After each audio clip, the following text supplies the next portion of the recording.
buddy. 3, 2, 1. Blast off. Hey folks, welcome back to another episode of the Pop Culture Punks podcast, where we bring pop culture to the pit every week. This week we'll be flying through the DC universe and other superhero goodness. See what you did there. We got some questions from a listener. We've answered a lot of his questions on air, but we value all of his thoughts. We'll be discussing what we do and don't like about DC, what they've done, what they are doing, what they may do in the future. Dream films of superheroes or comics or books or whatever, just kind of like that sort of thing. Stuff. I'm losing the word.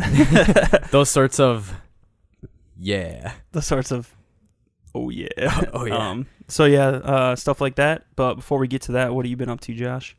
Sipping out of your Minions cup? First, let me just say that you just hit like the perfect bravado of an NPR host. So even if we don't go anywhere, I think you're on to bigger and better things. I don't know if that's a good thing or a bad thing. I think it's a great thing. That's good. Hi, welcome to NPR. This is Philip Sorensen. I'm here Today we'll be reading a book by a famous author. Yeah. Oh, the snowy nights, the cold winters. I love Wisconsin. Thank you. I love Wisconsin. Yeah, I was just talking to someone about that. Bob. That was the guy. Bob, Donna, stop being a skank, Donna. Bob? Yeah, her dad. Or Donna's dad. Oh, yeah. Okay. He was great. Yeah. He was the best. I love Bob. I forgot some of the names of the There's characters. some great characters named Bob. So what have I been up to? Last week when we were taking Zach to Tokyo, or to Chicago to fly out, I was playing Castlevania Symphony of the Night. Is that for the Vita? Oh, no. Vita. So Okay. it was originally PlayStation 1, but then Okay. it's on I think you can get it on the PlayStation 3 store as well. Okay. But I was playing it on the Vita because it's just the easiest and it's a platformer. What tipped your hat to that? I had been playing, I've mentioned a couple times, I've been playing Hollow Knight, which is really fun, but really, really freaking hard. And so I was kind of interested in and I'd played Metroid Samus Returns a little bit ago, so those are both like literally, so Metroidvania, like where the term comes from, which is games that are platform based, that basically the structure is you start with nothing, you go find things piece by piece, and then as you find those pieces give you access to new areas. So there's lots of backtracking through the same areas and things that you're like, oh, I should remember this because I clearly need to double jump here, but I can't double jump right now, so I need to wait until I get that, and then I'll come back here.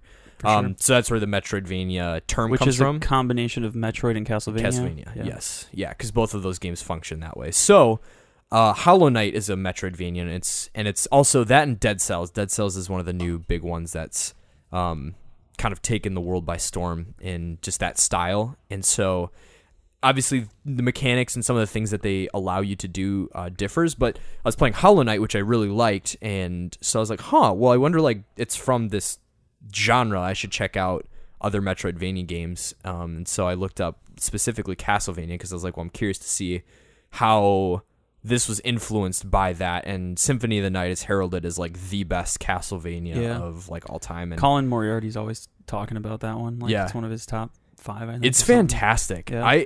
I honestly was baffled by how much I loved it. Like, I'm hooked on it. Really? It's like, it's very difficult, but I think it's strange because I feel like it's so much in a time when it's definitely from an era where difficulty was more metered, I think, and we didn't have these like masochistic gamers who just love like Dark Souls and things like that. So it definitely feels, I felt like I progressed faster at getting, at like learning patterns of enemies and how to do this and remembering where to go and things like that. I'm like, oh, I need to go find this thing. And so I felt like I naturally was kind of working my way through the castle and stuff like that. So that I think was, whereas like Hollow Knight, I was like, I'm stuck. Like, I have no idea where to go, and I'm going to have to figure it out and look it up later. But overall, I've been like, holy cow, like this game is fantastic. Like, it just controls well. It's a lot of fun. The aesthetic is kind of creepy because it's that old like PS1 Game Boy pixel art, and it's got that really ominous OG music sound to it with like the like creepy, I don't know, there's just that 'Cause 90s the lore flair. behind it is like vampires and stuff, right? Yeah, it's So like kinda Dracula. You like castles fight Dracula, and, yeah. and different games have different narratives. So I know like 2 of the characters that were announced for Smash coming out are Simon and Richter. Yeah. And they're from, I can't remember which Castlevania game. It might be the original actually, like the very first NES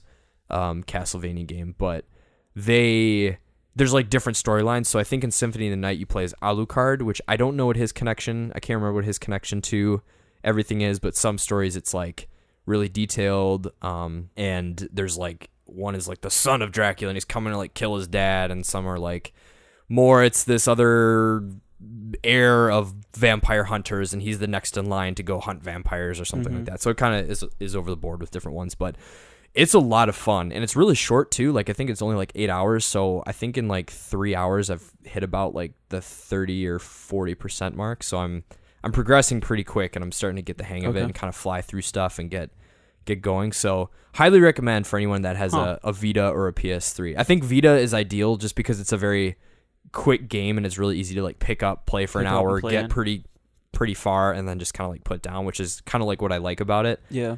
Just especially the past couple weeks has been crazy. So, but it's really good. I'm really impressed with it, and I think you can get it for like $5 on the PlayStation Store. Again, that's for the Vita and the PS3. So if you need a quick grab, definitely check it out. It's worth for $5. Like it's an absolute steal. Was it originally on the PS1? Yes. Okay. Yes. So you could get it for PS1 if you wanted. You could.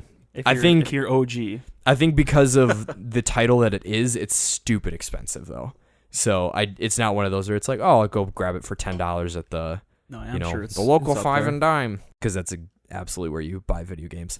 And then on top of that, I also bought Klonoa, which is from the PS1 era, and it's like I don't know if you'd even recognize the character, but he was kind of like a niche. He was like one of the mascots, like the early mascot characters, and he's got this, it's like a platformer game, but it's really interesting because it's almost like 3D in the modeling and everything, but then it also is 3D in that you kind of like move through the world and you can kind of see the map like spiral round, and you kind of work in a circle, and you like have to grab enemies and use them to like double jump and stuff, and you can like throw them. So it's almost like a Kirby in a weird way. Interesting. But with a little bit different mechanic and goal. So like Kirby, obviously you take in enemies and you get their powers. This guy, you like grab them and you can like throw them to attack enemies down the line, or you can use them like double jump to like get stuff. And that's cool. Really cool. It's interesting. It's that's again, that was Vita another as well. PS1. Yeah, that was another PS1 title. At least it's like something of the Phantom Isle or whatever.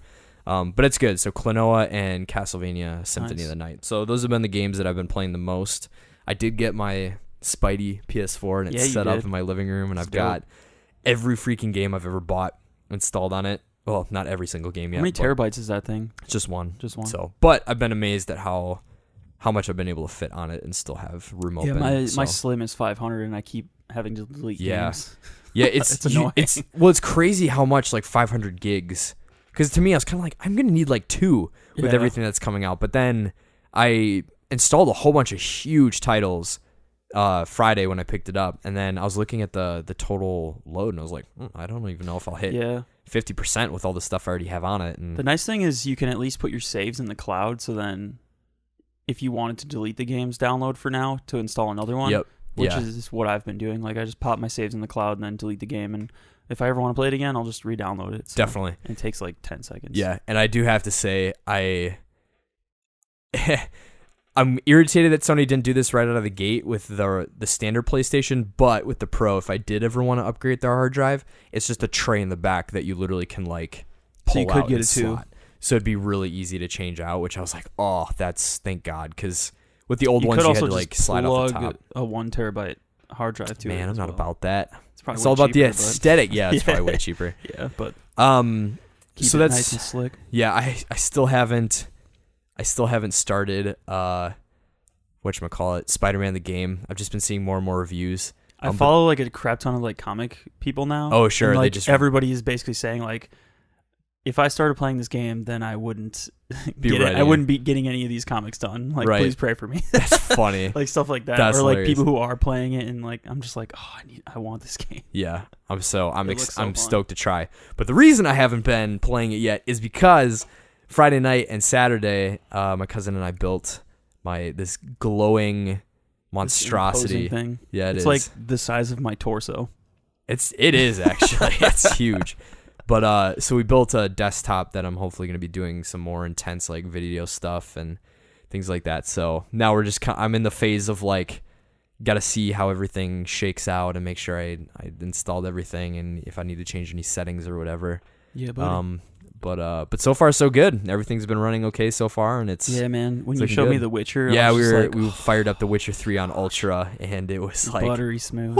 Gosh. So yeah, it's pretty gnarly. You're not gonna be able to go back to PS4 if you start playing games. Dude, I know. It's like the frames and stuff. Oh, you're just gonna you're gonna be like, why am I going blind? Yeah, it's gonna be tough. I think in my mind, like what's easy about it is I do like it's like, oh, I have a gaming PC now, or I mean, it's for video editing, but it's strong enough to handle almost like it is strong enough to handle everything on Ultra. Any game, yeah. Yeah, but I think for me, like I just prefer the controller where I just fire it up, pop in the disc in this, whereas this I'm a little more like, if anything happens to it or like a game by like I don't know what crazy. I'm like I feel like an old person sometimes, like when I'm like, well, maybe this thing will haunt this other part and they will stop working. So I have no idea how it actually goes, but for sure. But yeah, so I was building that and it's all set up and it was a lot of fun. It was really hard.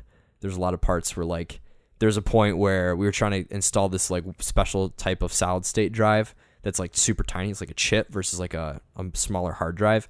And we put it in one drive, but then it like wasn't registering. So we had to figure it out. And we had to do all this stuff. And then it turned out we had to like take off this other part. So it meant like taking out the graphics card again, like for the third time and like doing, it's just nuts. It's crazy. But it's all built. Finished. And now it's finished and it's glowing and it's got some RGB lights in the two of the fans and in this like front crevice thing. I don't know. So I'm excited. But also like kind of nervous. I've literally been like, dear Jesus, please let nothing happen to this thing. Because like if something like fries, like some of those components are like pricey. That's $300. You got warranties on any of it? Yeah, I think for like a year for most of them. So if anything happens, you got that, so if anything happens in the year, and to be honest too, like if it ever did come to it that something did fry out because I built it, and just from the experience of building it, I feel a lot more comfortable just kind of like tearing it down and adding the new thing in when the time comes versus like for sure having to like I don't know take it in somewhere. That's the nice part about this is now you can kind of future proof it, so like you can upgrade it to a certain extent as demands increase. Oh yeah. Yeah, but this thing is probably, and to be honest, that thing probably got like 5 years of it's an 5 80 to 10 years of, what is it? Oh yeah, it's a 8700K i7, which is like one of the best Intel processors you can get right now. That's nuts. It's not the best, but it's one of the best. One of the best. Yeah. And then it's got a GTX 1080, so it's a super clock. So it's not like one of the crazy like TIs or anything, but and it's got 16 gigs RAM and all that good stuff. So it's a beast. It's a beast. I still got to run some more tests. Start making some videos. Yeah, that's the thing. I was like that music video rolling. Yup. Yeah, buddy.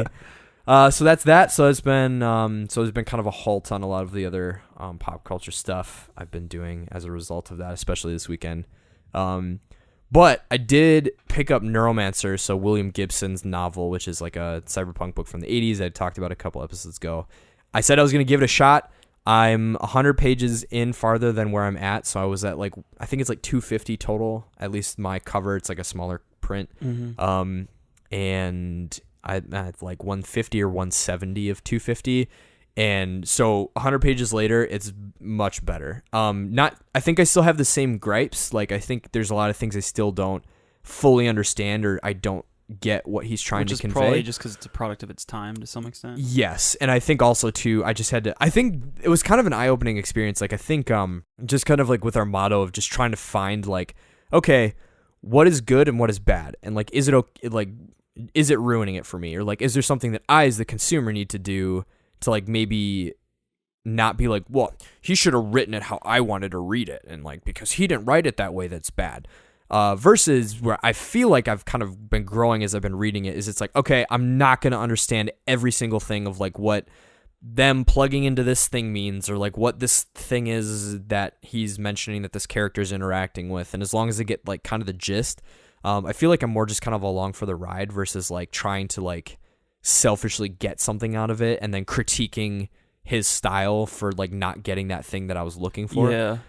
Which I mean, we've said it before. It's like, what is that thing? Like, what is an art piece or a piece of pop culture trying to do? I think I kind of noticed that like in my own writing too, as I've started writing again, is like thinking that a book has to like give something to the person who's reading Sure. it in a sense, more than like the ideas that you're imparting. Because even like I've been reading Do Androids Dream of Electric Sheep, and a lot of times when I'm reading that, I'm like, what is the point of this book? Yeah. Like, because I think a lot of modern novels now, it's almost like there's a shift in like the way we consume things. And it feels like I have to try a lot harder to understand what the heck this author is trying to impart to me, other than just like a little story about robots and humans and stuff.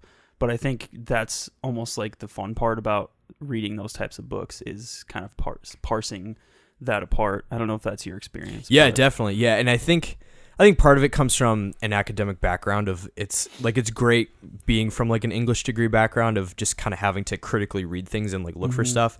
But I think also from the creative side and the creative writing background too, mixed in with that, it's given me an appreciation to be like, okay, there are a lot of times that in stories I was trying to convey something and I laid clues, or I tried to lay clues for readers to kind of pick things up so that when they said, well, what was this? And it's like, well, if you go back and when he says this and then this thing happens, that's what this, and it's like, oh.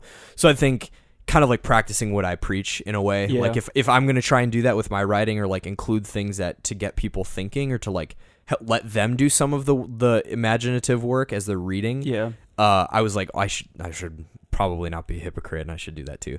So in actively putting that into practice for the past 100 pages, I've enjoyed the narrative a lot more, and it's gotten me more excited for just like the idea of like cyberpunk as a genre, and just like the futuristic aspects, and just like it's just very interesting. He's hearing someone from the 80s writing about like, because I feel like and there's so many things I think like now in the present that were like close to the tip of where things could be, or like we almost have like I feel like a clear picture that when we read certain things, it's like that's totally someone from the 80s like trying to imagine what AI is like, and we're like, we know what AI is like. It actually does this, and it makes phone calls for us. But it's like it's I feel like we've just had so much content that's come out that it's kind of taken our imagination away to think of things in new ways, because it's like, well, it's not how we should imagine this thing. It's like, that's the dumbest thing I've ever heard. So I don't know. I think it's interesting because I was like looking up on Google and some Reddit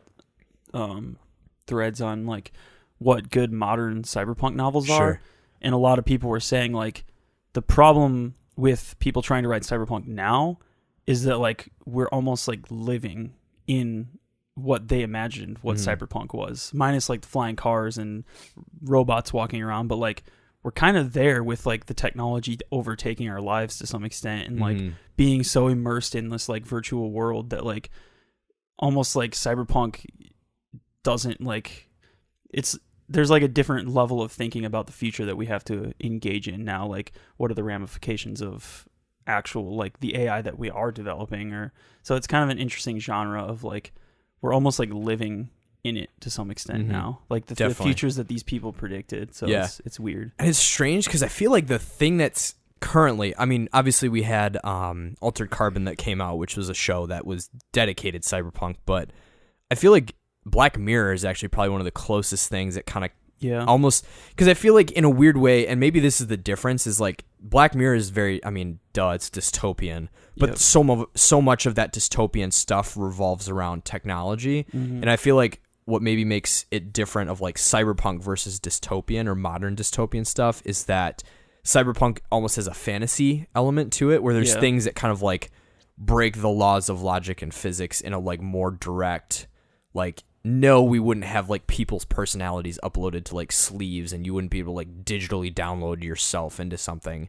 Whereas like I feel like Black Mirror is a little more grounded in like, yes, it's fiction and there's things that they play with, but it's like, yeah, I could see there being but even in Black Mirror there are episodes where actually a lot of episodes deal with like the concept of consciousness in AI, and how like I do know not all of them follow that, but I think it's, at least some of the big ones that I've heard of, like I know that there's one where it's like There's like a security camera that can like track certain things and like rewind time, or not rewind time, but like that one broke my heart. Yeah, isn't it like some woman kills like her husband or something, and then there's like a whole basically the thing happens, and then the entire episode is like an investigator like going back and like going through it, and it's just like that like the thing that I love about Cyberpunk and like Black Mirror and these types of things is like they're not optimistic. Mm-hmm. Like they kind of like, which is what I love about old science fiction books like 1984 and Brave New World and all these things. Like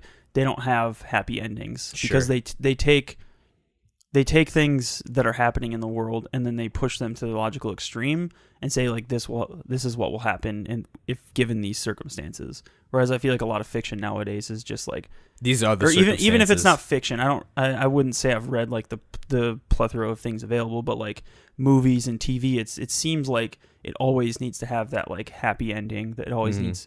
Which with the theatrical release of Blade Runner, they actually like changed the ending because they didn't want it to have the original ending that the director wanted. So maybe in some ways that's what Hollywood does to us, which is why I really like Black Mirror as a show, because it like revels in that pessimism about technology. Yeah, for sure. So, and it's basically saying like we're already here and there's no way to stop it. So like it's basically just like brace yourselves for this because it will happen, kind of, which is scary in some ways, but it's interesting. So yeah, I think we could go on like a huge philosophical.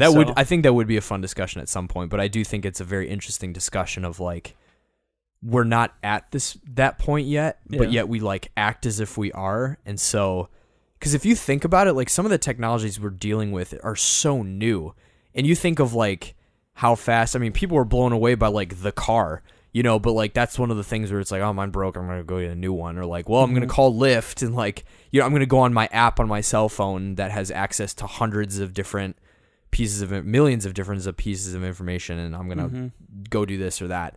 Whereas like back then, like, trains were cool. So like, I think for us to be even dipping now into like, you have access to other people, like you have access to create things with other people across multiple countries at different time points. And like, I think it's just so fresh. Like things are so new, and I don't think we as a culture have figured out how to integrate them in a healthy way. And I think like that's why like people get kind of freaky about stuff. But yeah.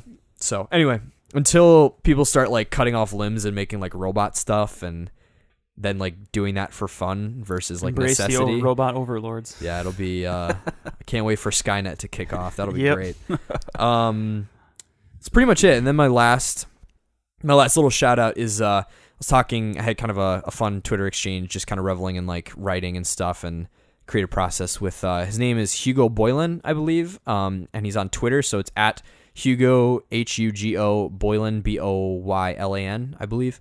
And so he's a comic artist, and so he had posted something about just like the ideas of like what makes good comics, and it was just really interesting. But I checked out his site, and he's got some cool like free comics that he's listed that he's worked with some other artists. I can't remember the name of the artist he listed. It's like Megan something.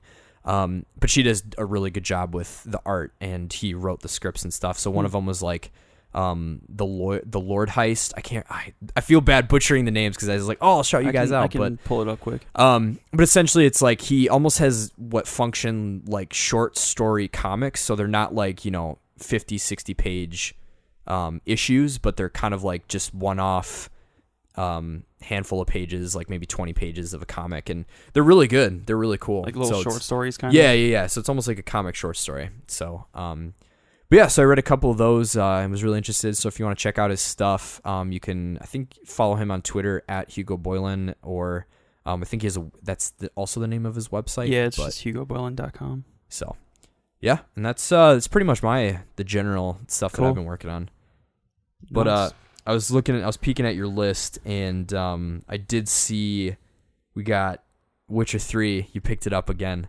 I did, yeah. I've had it for a while now. I just haven't gotten around to playing it because of so many other things I've been doing. But I started playing it. I'm probably about an hour and a half, 2 hours in, so it's pretty fresh still. Sure. Mostly stuff that I've already played when I played it on the Xbox before. But I can tell it's going to be fun. I think it's kind of like a cascade of effects. Like watching The Lord of the Rings in the theater made me want to finally watch Game of Thrones, which I started doing, and then watching Game of Thrones made me want to play The Witcher. So then it was kind of like a cascade. Sure. So yeah, it's been fun so far. I like the combat. I like the story so far, but I'm not too far into it yet, so I can't comment on the game itself. But I think another thing was the Cyberpunk thing made me want to check out and see what to expect from CD Projekt. So definitely see what all hype's about. So, cool. Yeah. Solid. Yeah. Other than that, I've been watching Game of Thrones, like I said, which, gosh dang it, dude. I just watched. I just finished season 3 today, and the episode 9 in season 3 is like it's heralded as like one of the. It's like the Red Wedding. Yeah, is that the Red one? Wedding. Sure. It's just gut wrenching. Oh my god! Like I sat there for like a half an hour after it finished, and like when the credits roll, it's just silence. It like the episode just ends and it's just silent, no music or anything, and I was just like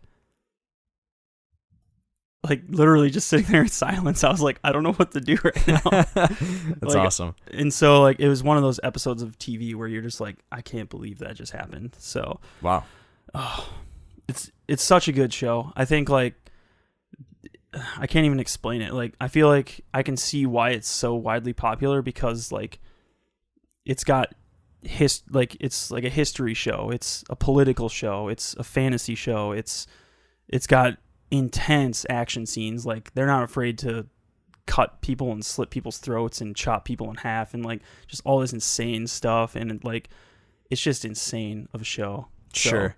Because I've always been, but I feel like that cracks something that I feel like I haven't heard from people who are rabid fans of it, is like what makes it interesting. But even just hearing that conglomeration of everything into it makes more sense, because it's like when all those things work together collectively, I can just imagine the satisfaction of how the narratives and stuff play out. And it sounds like, I don't think I'm ever going to watch it just because of the time commitment. Yeah. But it sounds like even the characters are just amazingly written. And so they're in the midst of this world, they're really engaging. It's so good. Like, and it follows so many different points of view. Like it's constantly shifting between different people, and like, it's so good. And like just thinking about like Lord of the Rings versus this, I still like Lord of the Rings more because of like the good versus evil aspects. But like George R.R. Martin says, like his idea of evil isn't necessarily like that there's an external force of evil that's like influencing people to do bad things. It's more like the battle between good and evil happens like in the individual human's heart. And so like he wanted to write a story about that, and like the show does it so well. Like you never know exactly who is good and who is evil. Like people are constantly shifting and doing things that you're just like, why are you doing this? Like, why are you being such a terrible person here, but then so good here? And I think in that way is almost more realistic, especially during the time period. It's like medieval sort of time period. But yeah, it's so good.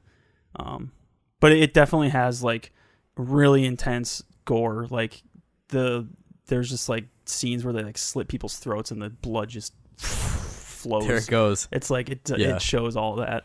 And there's definitely like nudity and sex scenes and all that stuff, and which kind of gets to me sometimes. It's annoying, but I think the rest of the show and the writing is just like amazing. So it's good. It's real good. Nice. Very addicting. Cool. So dope. Yeah. Like I said before, I have been reading Do Androids Dream of Electric Sheep, which I think I have like 10 pages left. So nice. It's been pretty good. I think it's given me a different perspective on like how to write science fiction stuff. Because he doesn't rely, Philip Dick doesn't rely a lot on like description and like almost like setting and place. Like he relies more on like the concepts and the people and different things like that. Sure. And maybe I'm reading it wrong. I don't know, but it's good so far. So cool. So it's more world than characters. Yeah. It's interesting reading it after watching the movie, because like it feels very different, but I can picture the place because of the movie. So, sure. But it's good. Sick. I like it. So nice. Other than that, not a ton. I listened to Eminem's new album, which I think was better than the last one, but still kind of like a 40-year-old dude trying to be relevant still. There are 2 songs on there that are fantastic. Yeah. And One is with Joyner Lucas, and the other Yep. one is with Yep. Royce da 5'9", and both of those are awesome. Like For sure. I love the fact that he takes shots at like the trap and mumble rap stuff, because I just like I agree. I agree with his sentiments. I just think I don't know. I just feel like he's not in a place to do that, because it's just like he's still really popular, but he hasn't been as relevant as he thinks he is for like the past 3 albums or something. Yeah. Or at least since the Marshall Mathers LP2. Like, sure. Ever since, I think he's just bitter that his last album wasn't as well received as he wanted it to be. Yeah. And he's blaming it on other people rather than like his own ability to create good music. I think it was a mix. So, like I think it's a really interesting situation, because I did, just for the heck of it, like I looked up, like I know Tekashi 6ix9ine or whatever is like really big, and I was listening to one of his songs, and I was like, this is just garbage. Like it's bad. It isn't even like, oh, you don't understand, because Lecrae's new album is like trap. Like he's got Flocka that features on some songs, and like you can tell that even though he's catering to a specific genre in his style, it's still him, and it's still good. Like it's still he's intelligible. His lyrics are still really strong. The narrative he portrays is still really strong. Like it's really good. Whereas with this, I was listening to this Tekashi song, and I'm like, what is this? Like this is crap. Like how can people like this? And it kind of goes back to my frustrations when we talked to our last creative episode, where it's just like, people are praising these rappers and these people who, it's like, oh, they can make a fire beat and all this stuff. And it's like, that takes skill, but half of them don't even do that themselves. They're not making the beats. They've got some guy who, their one friend from back home who's doing it. Yeah. And like, all they do is they just kind of sit and say a whole bunch of stuff. And a lot of it is just superfluous drivel of, like, bang this chick and blah, blah, blah. And it's like, this is what we as a society and a culture are gonna herald. Like, yeah. I think it doesn't surprise me. In that respect, I agree with Eminem, but at the same time, in my kind mind, of an old I'm like, fogey in a he's weird an old way. fogey, and I'm like, you're not releasing much better stuff. Like, Yeah. you're releasing some good songs here and there, but most of it is just like, I mean, I've heard better. And it's kind of just, it comes off as trite. Like, why? Yeah, like, I agree. If you're gonna complain about them being bad, then you should release like actually good music. Yeah. And stop shouting to the clouds like an old man. Yeah. These kids don't know where that came from. Which I 100% agree. I think, and this is going to be controversial of me to say, I've never liked Eminem's stuff. There's been like 5 or 6 songs across his entire LP. Like Mockingbird is fantastic. Just the narrative he weaves, like Till I Collapse, Lose It. Like some of his iconic songs are like, even like Monster, from like some of those that are just like fun to listen to, or Cinderella Man. Like he's got some, like a majority of songs that I really like, but then the rest of him, take it or leave it. No, I agree. I think I've generally just been a fan of like his hits for the most part. Back in like the Lose Yourself days and stuff, I used to listen to his albums more, but that was probably when I was too young to and shouldn't have been listening to him. But check this out, Dad.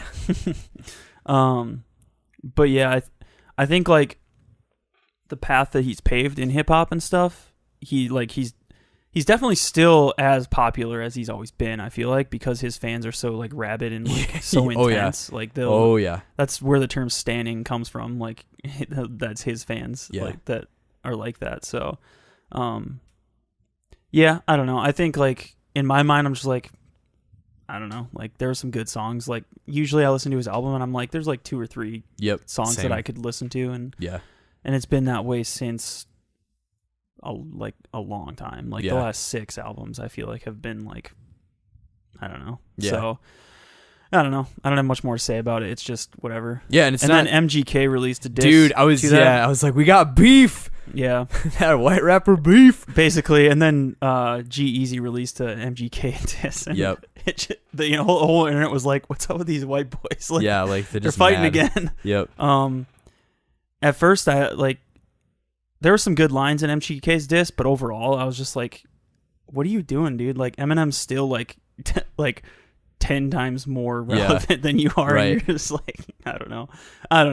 It's weird, but I honestly think, and I think this is to be honest, I actually really liked MGK's his diss rap. I just think it's funny that like I loved reading the comments. Like people were like, "Rip MGK." like if Eminem does career's respond over. to this, I feel and it's a good song. Like, yeah, he's done. He's done. He's over. So there's part of me that like it is kind of fun. Like it's kind of fun to see that. Like I feel like it's like the Conor McGregor. It's like a music version of like a big boxing match or something. But I think in a weird way, I think people take it way too seriously, and I think that's why it's so funny. Is like, yes, he probably does mean everything he's saying, but why do I care? Like these are two wealthier than you guys who make a living writing lyrical rhyme-centered songs, and they go on stage and they swear and they cuss and they drink and they party and they do all this stuff, and they're getting mad at each other. Like that's all it is. Like, oh, but this guy's he's gonna pay for it. It's like,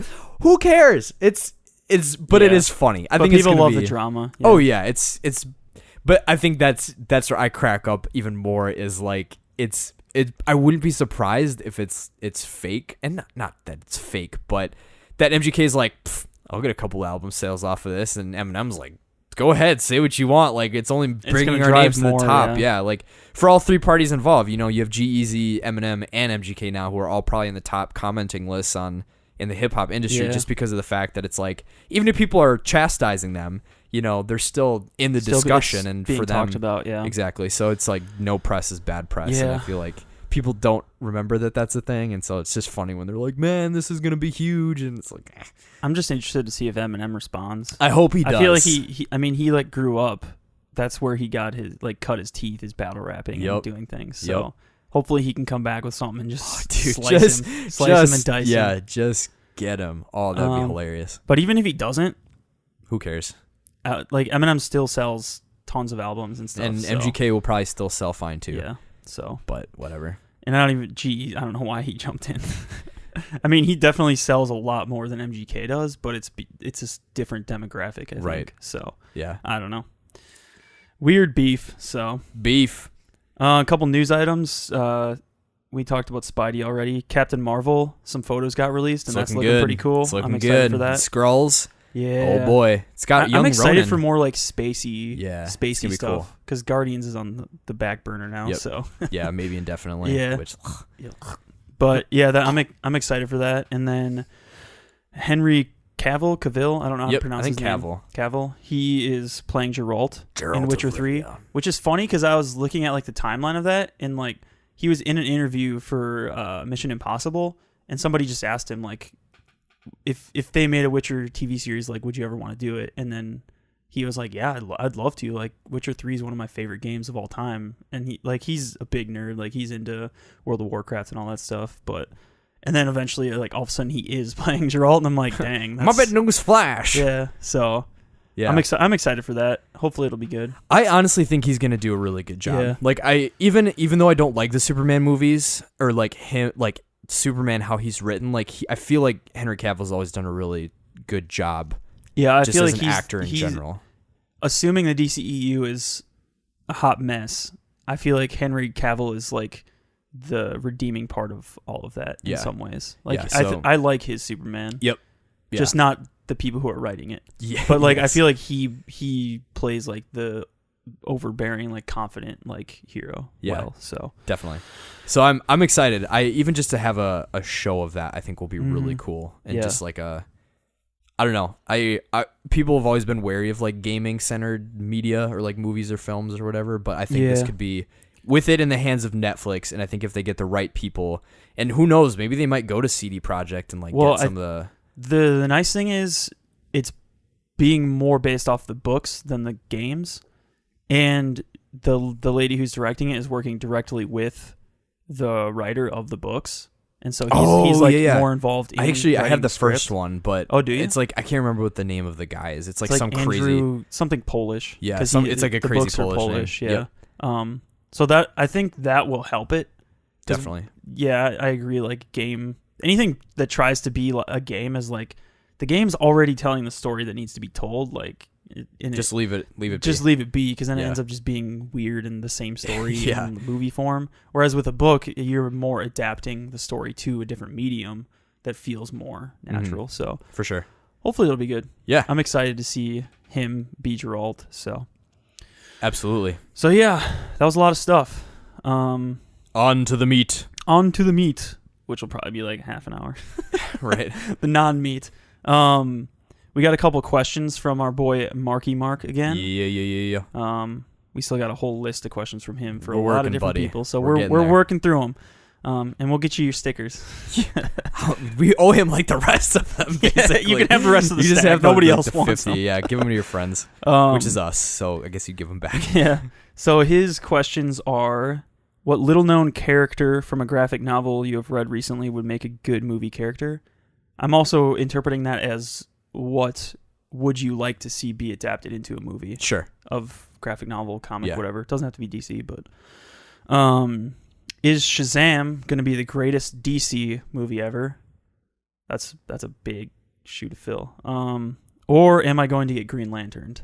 So, Which is great as a verb. I like that. yeah, Green Lanterned, the new verb. Where should we start, fearless leader? We could start with the adaptation one, because that one might be quick. Like, is there any dream movies that you have on your mind? Yeah, I didn't initially, because I thought it was more directed to you, so I was like, I didn't really think of anything. But then, just even in the second, I think even from the mindset of like Marvel and DC have such a huge, and even publishing houses like Dark Horse or what's the other one that Image. Like there's, I mean, like they're working on a Spawn movie, which I think versus like the old one. I think this one could be pretty cool. I think just in general, more narratives from like lesser known, even from like heroes we know, but maybe like lesser known adaptations or things, or like I do know that they're doing like a Miles Morales animated film at the end of the year, which I'm Comes really out Christmas, freaking- I think. So I'm excited for that. Oh, I'm so excited for Yeah. that. That looks amazing. Mm-hmm. So there's that, or even just like I know they're doing a like what if series with Marvel heroes. Like one of them, which I like geeked over, is if Peter Parker became the Punisher, and I was like, what? So that was unbelievable. So like just I don't know, just having like more fun with the medium, because and I think it kind of comes down to like some of the gatekeeping stuff that people would do is like, oh, you can't do that because it's in this universe and stuff like that. But honestly, like I just think it'd be cool. Like I think seeing more crazy things like that in another creative medium would be awesome. And so I really hope that Marvel, DC, Image, Dark Horse, whoever start doing that with some of their comics, is like seeing that there could be a spot for them and realizing that like, hey, this could be really cool in action. And obviously like money and all that stuff. But if I had to say like characters I'd like to see adaptations for, it would be really cool to have like a Moon Knight. I'm a little biased, but it'd be cool to have like a Moon Knight type show or movie I think or something. Moon Knight would be a good like Netflix show. Yeah. In the vein of Punisher and Daredevil. Yep. I think it's hard. His character's kind of difficult because he's got kind of like the mental health issue in the back burner, and like some of it is kind of like because of his where his powers come from, but then he's also kind of like a Bruce Wayne character, and there's a lot going on in his narratives, which I think works well for comics, and because of how they're written, it's just kind of like these one-off stories, so I think it works well. But it could also become a really interesting narrative tool where if like all the episodes, if it's kind of established that all the episodes in the show are these like where his brain thinks he is, and like it's actually him, but then he's like going through. I think that's why it would be a better TV show, because you'd have more time to play with themes of mental health and different things and deities and whatnot, and like do it in a setting that like changes reality and stuff. It'd be kind of cool. Yeah, and I mean, from the stuff that I've read, like he's just a very fascinating character, and I think it'd be really interesting because there's points where he's like because he has like multiple personality disorder, and so he'll like switch between like different personas, and like one persona, like there's one issue I read where he's like rescuing people from a hostage situation, and so initially he's like jumping between like one guy when he's in this person or he's this persona, he's like talking more calmly and he's like this, and then the next one he's like more like angry, and then when he actually gets to the guy, he like shifts from like the calmer guy into the like, I'm gonna rip your hand off now, and like all of a sudden people are like, holy crap, like what so it's interesting. I think it could be a really interesting character, and I think there could be a lot of really cool stuff done just in the storytelling. But I think it would take some nuance to figure out what's the best way to do that, and I totally agree. I think like TV would be best. And then the other one would just be, I mean, it's just because it's sitting on my shelf, but like Spider-Man 2099 or just one of the other, like one of the other adaptations of like really any of the characters, kind of like I mentioned earlier, like Spider-Man. I know like there's like the White Knight series with Batman. I'm excited for that to come out. Yeah, really Comes out just in October. anything following a different, like something that we haven't been That goes against the grain exactly of who the standard character narrative. is. Yeah, so I know Yeah. like Spider-Man 2099, it's like a different, it's not Peter Parker, I can't remember, it's like Miguel something, but being in the future, and that's kind of cool. And yeah, so really just anything that hasn't been, that is as far outside of the norm of that person's storyline. Like, I don't want to see the same origin story. I don't want to see the same people that I recognize from every other thing, and just kind of going from there. So Cool. Nice. lay it on me. What you got? I can't think of anything specifically because, like, Why the Last Man would have been one that I would want to see, which is Vertigo, which is DC. But they're actually already making that. It's a TV show. Nice. Another one I'm excited for is they're making a Watchmen TV show, but it's not based off of anything that's already been done. It takes place in 2018, but in interesting. the universe where like the Watchmen stuff happened, and so like Sure. kind of seeing the ramifications of everything that happened in the present day. Okay. And I've heard, and it's produced by Damon Lindelof, who did Lost and what's it called? I forget, but it's a show about like the rapture and like. Oh, I think I know it's which on one. HBO. Yeah. I forget what it's called at the moment, but Probably like Rapture. it's something like that. Yeah. And that show was really good too. And he's like a comic book guy, and it sounds like it's gonna be really good. So, stuff that hasn't been done, I still really want to see like a live action adaptation of The Dark Knight Returns, which they kind of tried to do in Batman vs Superman, and they did it really poorly. I would love to see that with like an actual like 60-year-old Bruce Wayne who's like on his last leg and like trying to get the Joker Sure. and stuff. Cool. Trying to think of things that aren't mainstream. They're making an Invincible animated TV show, like that. Oh, really? Image comic, which I'm excited Interesting. for. Yeah, that one's gonna be good. That I should be think. kind of cool. Do you know, has there been any talk of like what the rating is going to be? Mm-mm. Okay. I kind of hope it's rated R though, Sure. because there's a lot of gore in that. Well, that's what I was comic. gonna say, is because that'd be my only concern, is if they didn't They had to allow stunt it to it a do. little bit. Yeah, but I mean, I'm sure there's ways to work around that. Or Yeah. Yeah, most of the things I can think of. I would love to still see a good Teenage Mutant Ninja Turtles adaptation. Oh, I agree. Like, Yeah. I like the quirky 90s ones, but I tried rewatching them, and it's just like I'm watching 90s stuff. some and of the it's jokes very- were like really dated, and I was like, can you even say that anymore? Like some of the Japanese stuff, you're like, that's kind of racist actually. And then the new ones, I tried watching them, and I'm just like, Michael maybe it's Bay. just because they're teenagers, and I don't like modern teenagers. Yeah, yeah. And they're CGI modern And the CGI teenagers. was just like, they don't even look like turtles. They look like weird freaks. I don't Yeah. know. Like, so something like that would be cool, I think. But I agree. I think because we have the MCU and the DCEU where they're just still trying to do like more mainstream things, I would love to see just more offshoots that aren't Sure. necessarily MCU dependent or DC, which I think DC is starting to shift a little bit and say like things don't necessarily always need to be in continuity. Like we can still make separate films, which could be good or bad. We'll see. But I would love now that DC or Disney owns Fox, I think that actually went through. Yep. I really, really want like MCU quality X-Men films. That would be awesome. So the only bummer cool. would be not having Hugh Jackman as Wolverine. But Yeah, I wonder how you'd navigate that. yeah, But I mean, now's the time in a way. Yeah. Like, because if they kind of just like shove all the old movies under the rug as if it's like, this wasn't connected, this is its own thing. Like, now these guys are coming into the extended universe.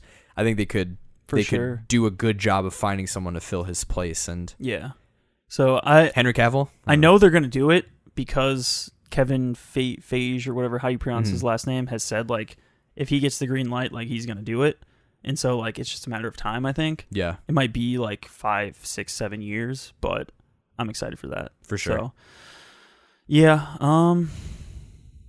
There's probably a lot of stuff I could think of. I'm just running a blank in my mind right now. Well, But there's yeah, so many things. I think too, there's it's like hard. individual stories I'd love to just see standalone movies for, Sure. like Court of Owls. Yes. I'd love to see a movie of that. 100%. A lot of different Batman stories and stuff, but yeah. or even a year one Batman movie, I think would be kind of cool. Not necessarily an origin, but like Batman's first year of being Batman and seeing him like not be very good at being Batman. Bumble, yeah. That'd be cool. So yeah, anything to bring complexity to the characters. for sure. Yeah. But- Stuff that hasn't been done before. So Cool. yeah, that's kind of where I'm at with Nice. wishes and dreams. I think Shazam is going to be one of the best DC movies that comes out so far. Maybe other than Wonder Woman, maybe. I actually agree. And I so there's a YouTube channel I follow called Film Riot, and the main guy, Ryan Connolly, has a podcast which is really cool. So if you're really into film stuff, I'll have to pull it up. I think if you just search Film Riot on the podcast app or just anywhere, he basically interviews like big names. That's not him. It's the Film Riot podcast. And so I actually was listening to an episode where he was interviewing the guy who's directing Shazam. And so he was just talking about the process and what it's like and how they go through it. And it's really fascinating because he asks, he's knowledgeable as a director and the short films and how he's run his channel. And so he asks really good questions. And so some of the things that they're talking about with the movie, like it sounds like the director's like really wanting to handle this with care and like do a really good job, and it's very fun to hear like someone's creative input with that. So carrying that into the judgment call on it, I think it's going to be good, and I think this is going to kind of extend into my beefs with DC. I think DC has the worst characters ever. You think so? I think in a weird way, and I am like airing myself open. Like I really want to hear pushback because I think this is just how I perceive it. And so maybe this is just my bias, but I've heard someone compare Marvel and DC and say Marvel is average people trying to be superheroes and DC is superheroes trying to be average people. And I think in our human condition as viewers, we are more likely to resonate with an average person trying to be special than a special person trying to be us, if that makes sense. And so I think, so if you have like Superman, for example, I hate Superman as a character, except like you had mentioned a number of podcasts ago, like the Red Sun. And that fascinated me because I think you take this guy who's all powerful and you give him to someone awful. And like all of a sudden he's this all powerful being that doesn't have the same morals that he's given in the original version, where it's like, oh, you're raised by small town country folk who instill you to work hard and, do a good job, Clark. And so I think like that's one of the biggest things that is holding DC back is that they are not willing, I perceive that they are not willing to acknowledge that their characters need to have more depth in a way. And I think to me, that's why Wonder Woman was fantastic, is her whole progression in the movie, and it's not amazing, but like her writing as a character, and like what I think DC needs more of that Wonder Woman did really well, is that she has this progression of like, I'm a kid and I love war. Like my culture is about fighting. Like we're Amazons. Like we're out for fighting and just messing each other up. And so she's like craving fighting and war and all this stuff. But all the leaders above her are like, no, like you don't understand what war is. Like you don't want to be a fighter. And then she loses her aunt, and then all of a sudden it's like that's like what war brings is death. And all of a sudden there's this new perspective, and she has to kind of grow. And as the movie goes on, and then she sees like the village destroyed by the Nazis, and she's like, this is war. Like this is what humans do to each other, is they kill each other. Like this is horrible. Like how can you do this? And all of a sudden you have an outsider as an Amazon who has her own culture and her own background, her own superhuman nature and perspective into this statement about regular humanity, and like you just fight and you kill and you're out for blood and you're obsessed with war. And so I think that was really interesting. And obviously like there's still like, I believe in love and you must die, Yeah. So there's like the little moments like that are corny, but overall I think what DC does not do well is make their characters relatable in a way, or they don't make them deep. And I think that's... Are you talking about the movies?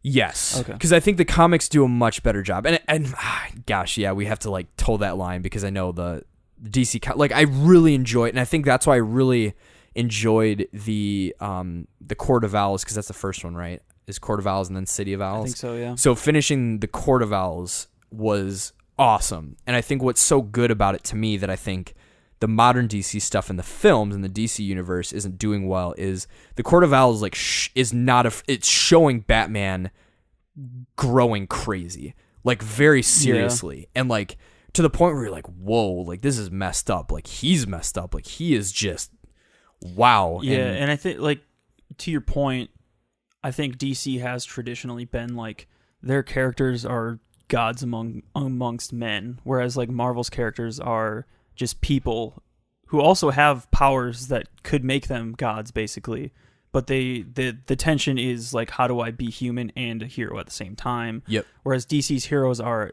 I'm a hero, there's no time to be human in some ways. But I think that also adds to the tension of why Batman versus Superman is so interesting, because Superman is like this perfect, nothing can hurt him basically, like Boy Scout, like superhero who's like invincible, and then Batman comes on the scene and he's just a human being, and somehow he has the power to like defeat Superman, or like, and it creates that tension between like, you're a god, like we don't know what powers you actually have or what you could do if you were to turn on us, like we have no idea. And so it kind of creates that same tension.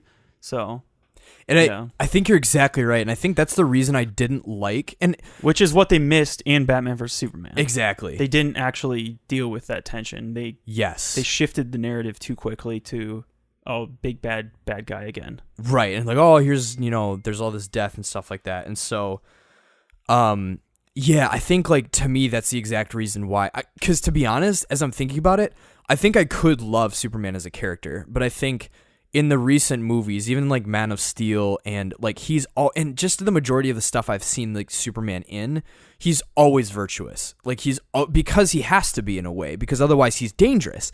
And I think that's what could have made set Batman versus Superman really interesting, is if you had more time in Superman's head of like, I did the right thing. I protected you. Like, I'm supposed to do that. Like, don't you want me to keep you safe?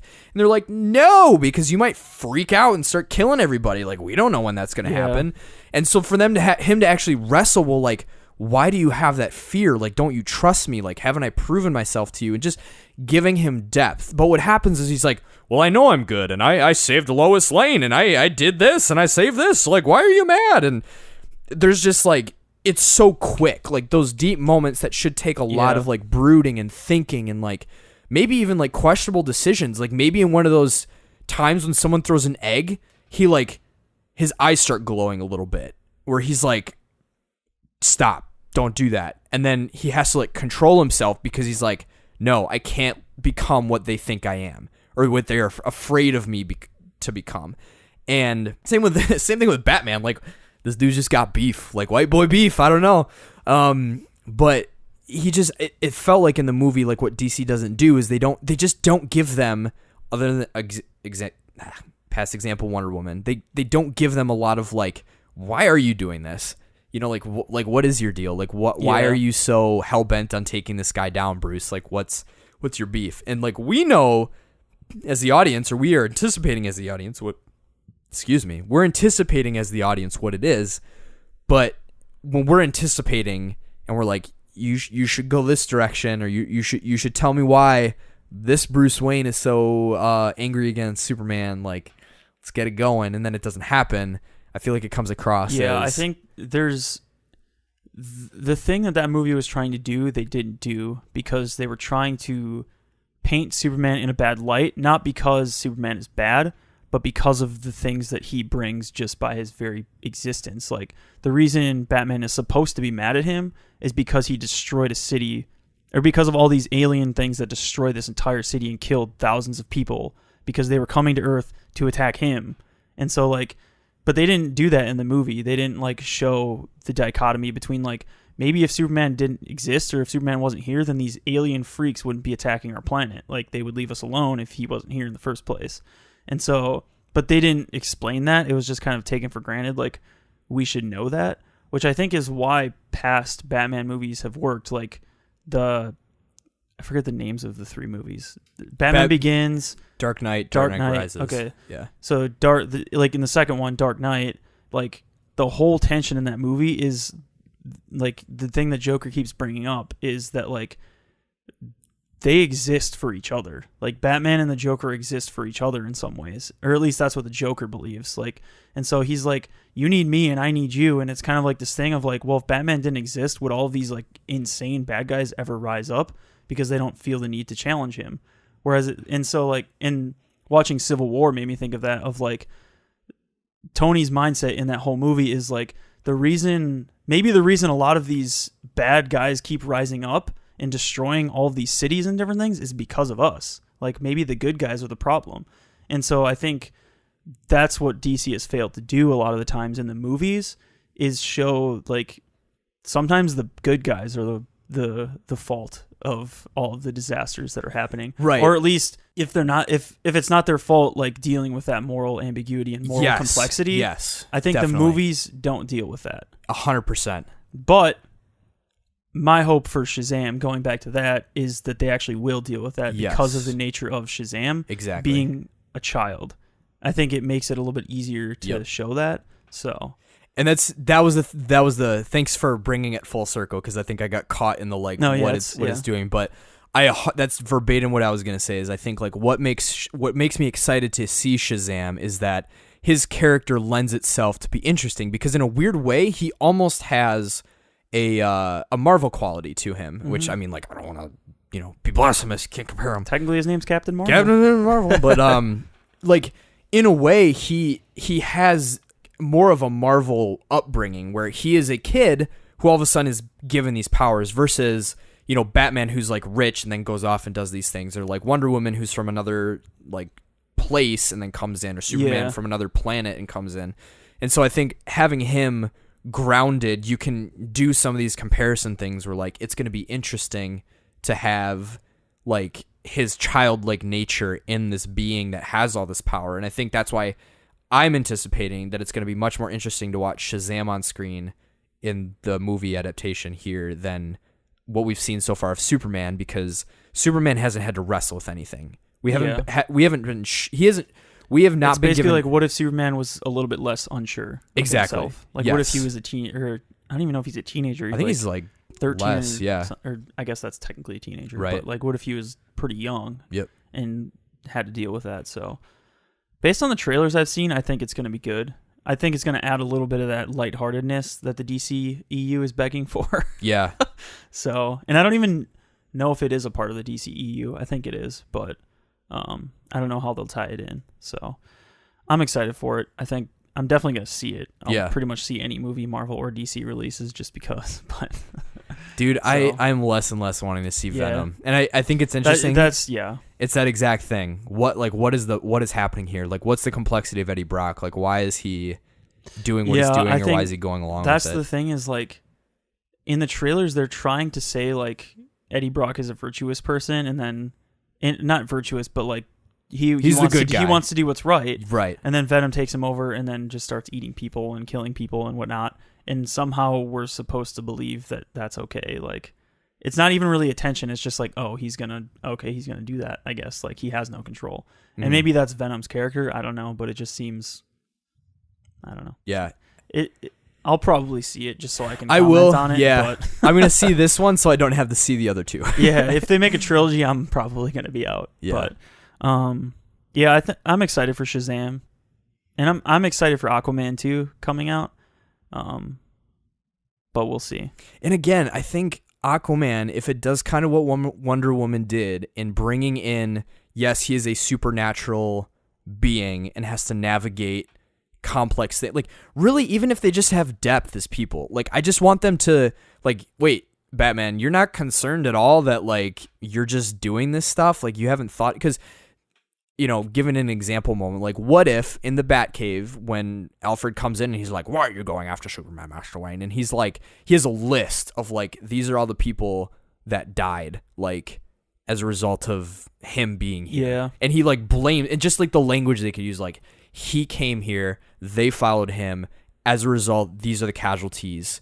Even if he protected, even if he did, like, just acknowledge what everyone else already knows, but they tried to, like, make it as if, like, that's not what he's thinking. He's just like, he needs to be stopped because he's too strong.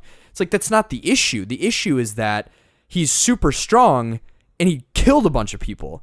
It's not like, and so you've seen the example of what he could do. So I don't know. Yeah, I think with Aquaman, at least what they're showing so far, hopefully it has that level too, like with Wonder Woman, except the opposite side, because he is half human, half god as well. And actually, Wonder Woman is just half god, half Amazonian, but Aquaman is half human, half god, and he was raised a human, basically on Earth. And it's kind of like inverse Black Panther, where like the bad guy is already on the throne of Atlantis and is threatening war against like the land or whatever. And he had interesting. He basically has to like stop him and reclaim his like right to the throne or whatever. Sure. And so hopefully that is interesting in some ways, but we'll see. We'll see if it just ends up being like a weird Thor basically, yeah. Because that's kind of seems how they're trying to play him off. Like he's just this gruff, buff dude with a beard and long hair. And I've come for the throne and my goldfish. So I don't know. I'm excited for that one just because Aquaman's always been a boring character to me. Like, but he can talk to fish. Like that's not fun. Right. But this one kind of just looks like dope. I don't know. So well, and I think I really hope that they take this opportunity they have an amazing opportunity to make, and I mean, it's kind of come and gone and we'll see how the movie does, but they had a great opportunity to turn a character that people have laughed at for years and make him potentially one of the coolest characters in the DCU. So we'll see how close we'll see what happens to the mark they get. I hope it's closer to that than it is like, hey, stop it or I'll send my fish. So we'll see what happens. I don't know. For sure. Cool. Yeah. Any other thoughts? Otherwise, we kind of hit our mark. Yeah, I think we answered the questions pretty well. Get good, DC. I don't think you're going to get Green Lanterned, Marky Mark. Definitely not. I think it would take a lot for Shazam to be Green. I wouldn't even say Batman vs Superman was as bad as Green Lantern was. So no, it takes a lot to be Green Lantern. Green Lantern was poor was Ryan Reynolds. Rough. He had to go through a lot of rough patches till he finally got what he wanted. Hey man, keep fighting. One day you'll be Deadpool. Make those bad movies, and one day you'll be Deadpool. Yep. And you'll get the satisfaction of shooting your former self making the bad movie, and everyone will be like, "All is forgiven." Yep. It's funny. So yeah, that's it. Yeah. Well, this has been another episode of the Pop Culture Punks podcast, number 41. Is that right? 41, yeah. 41, baby. Coming up on that Dang. 50. Big fitty. Big fitty. We'll have to do something special. I don't know what. We'll just have kazoos on here or something. Thanks for listening. You can check our podcast out on iTunes, Google Play, Stitcher, and YouTube. We are on Twitter, which is a great place to check in on when the episode uploads. We have a direct link to the episode that goes also on our Twitter, so you can see when these go live as soon as they go live. Otherwise, if you subscribe on your app, that is probably the best way to keep up to date. You can follow us on Twitter at PopCulturePunks, which is our official page. That's where you'll see the podcast feed. At Six Wing Creative, which is Yo. Phil, which is Who Is. I am Phil Sorensen. Zachy Boy, that boy young Zach, who is at C San Pellegrino.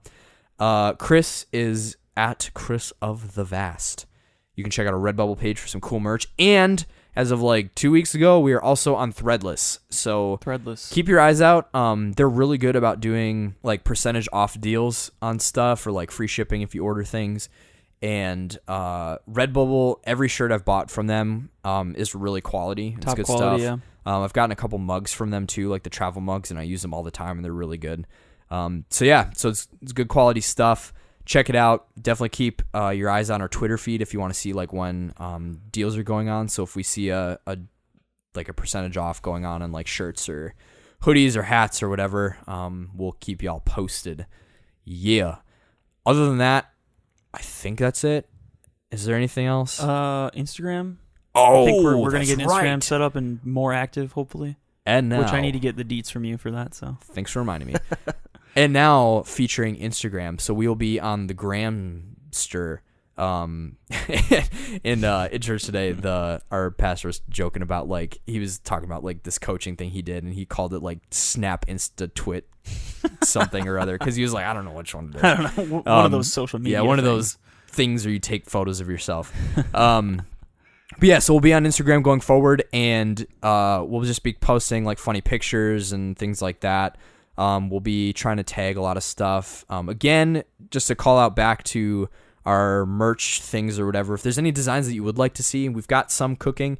We're trying to make some that are a little more universal across like every interest, not just like our logo like pridefully plastered on a t-shirt. So if you have any of those things that you'd be interested in seeing, shoot us an email at popculturepunks@gmail.com, or you can direct message us on Twitter, or just add us on Twitter. That'd be fun.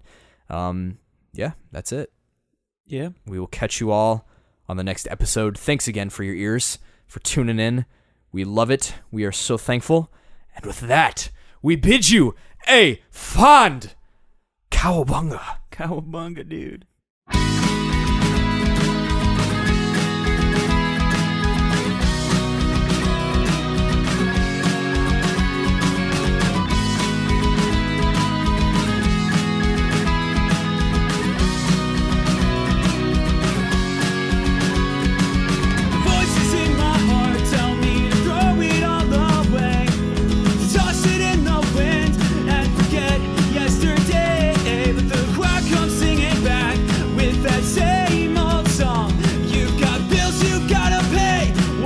Job security, but I've been dreaming about packing it all up, cause the war in me just won't relent till there's nothing left but dust. So what do you do when the walls start closing in, and everyone you love tells you it's all just in your head? And I wanna burn out in a brilliant burning place, don't wanna be stifled by the dry rot or the haze.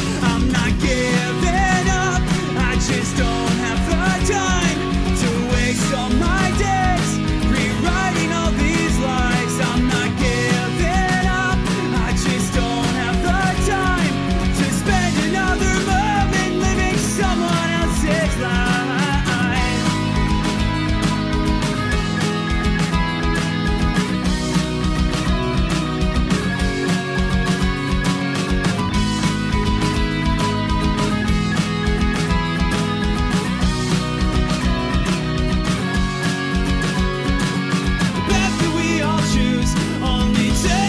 One way, either we're honest with ourselves or we're